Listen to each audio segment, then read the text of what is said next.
Ready? One, two, three, start.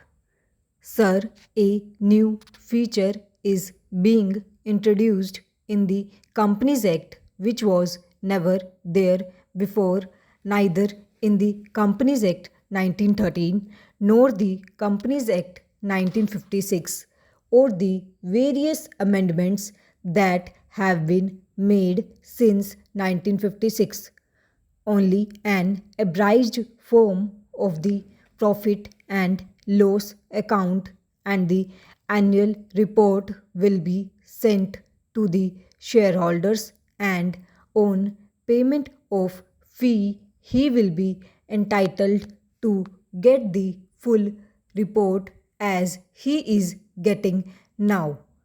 If the Honorable Minister looks into the representations from various shareholders associations over the years, you will find that even the existing requirement of information to be provided to the shareholders is not enough.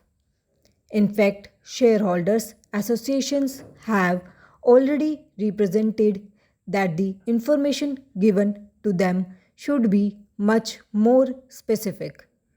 In companies which have got various divisions, it should be division wise.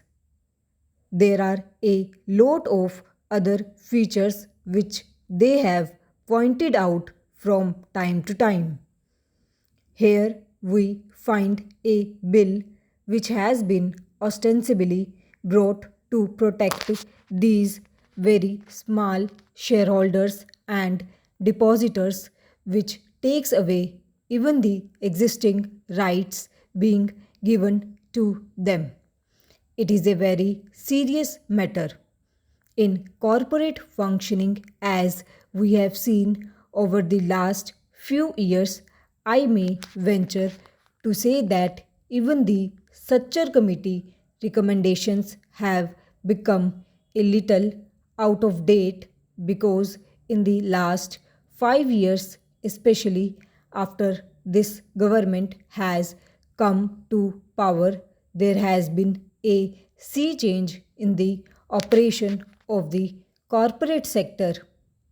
This particular act, which is the main act governing the administration of the companies in the corporate sector, cannot be effective in spite of over 600 sections and a vast army of company law administration officials all over the country. The small depositors and the shareholders will always be left at the mercy of a certain government bureaucrat or a certain department. For instance, in spite of all these powers which the Company Law Board enjoys, this particular amending bill says that certain powers will be shifted from the High Court to the Company Law Board. It makes no difference. The ultimate authority is the government. The Company Law Board will be executing its decisions through the government.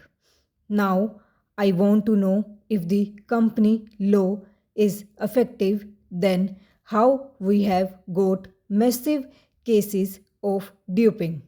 The investors are totally taken for a ride.